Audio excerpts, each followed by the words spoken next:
என்னோட personal feeling என்னன்னா, என்ன மட்டும் இந்த செலக்ஷன் பேனல்ல போட்டாங்க 11 பேர்கிட்டயும் நீங்க 11 பேரும் பேட்டிங் ஆடிதான் ஆகணும். என்ன கண்டிஷன் 10 ஃபார் 8 வரும்.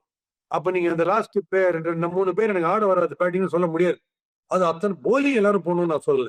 போலி ஒரு 5 பேர் இல்ல 6 பேர் போட்டா போதும். அதை நேத்து பிரில்லியண்டா என்ன பண்ணாங்க, பிரசித்த புரிஞ்சுக்கவே முடியல. பிரசித் நம்ம வெதர் மாதிரி இந்த ஐஎம்டில வருது போர்காஸ்ட், அது மாதிரி இது பிரசித். போன மேட்ச் 80, இந்த மேட்சும் 60+. பட் ரொம்ப வைட்டல் வந்து பிரசித்தோட போலிங் ஏற்றி நம்ம ஜெயிச்சது. ஏன்னா அவன் 2 bad shots boss, stupidest cricketing shots 2 ஆனாங்க. நல்ல வெல் செட் டீகாக் ஒரு ஸ்டூபிடா க்ளோஸ் டு தி லெக் வரும்போது அக்ராஸா ஒன்னாரு பாருங்க ஒரு போல்டு, அது ஒரு ஸ்டூபிடிட்டி. இவர் அக்ராஸ் ஆடினார், பிரெஸ்கே வந்து அக்ராஸ் ஆடி பயங்கர ஆவரேஜ் வச்சுருக்காரு.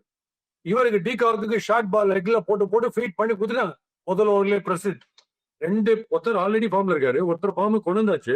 அவங்க கையில இருந்த match 2 bad strokes off Prasidh பண்ணாங்க பாருங்க, அங்க போச்சு.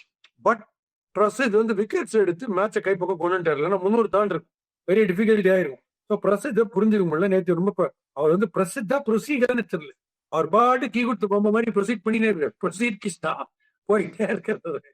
நேற்று ரொம்ப வைட்டலா போட்டார். அந்த 2 ஒரு எல்பிடபிள்யூ ஒரு போல்ட் எடுத்தது அவுட்ஸ்டாண்டிங். அது குல்தீப் ஆபத் பாண்டவன் பாஸ். ஏன்னா ஒரே ஓவர்ல 2 ஹிட்டர்ஸ் எடுக்கிறதுன்றது ஒரு கை வந்த கலையை போச்சு. டாக்டரேட் வாங்கிட்டாரு அவர் நேற்று பாருங்க. ஃபண்டாஸ்டிக்கா. நம்ம இன்னொரு விஷயம் உங்களுக்கு சொல்லணும், இதை சொல்லி முடிச்சு சொல்றேன். அவர் வந்து இந்த நம்ம பிரேவேஸையும் யான்சனையும் அடுத்தடுத்து எடுத்துட்டார். ஃபண்டாஸ்டிக்கா எடுத்துட்டார். ஒன்னா உங்களுக்கு சொல்லியிருந்தேன்ல, நம்ம யான்சனுக்கு பவுன்ஸ் பண்ணா சரி ஆட வரல. கரெக்டா பாருங்க, நேற்று ஒரு கேட்ச் உள்ளுக்குள்ள இன்னும் கொஞ்சம் எக்ஸ்ட்ரா பட்டு எடுத்திருந்தானா ஒரு எக்ஸ்ட்ராடினரி கேட்ச் ஆயிருக்கும்.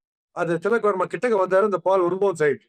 அதனால பவுன்சரை தப்பா ஆடுற நல்லா ஞாபகம். T20 கரெக்டா பண்ணலாம். அது சொல்லி வச்சு நீங்க பவுன்சர் உடம்பு நேரம் போட்டீங்கன்னா ஒரு ஓவர்.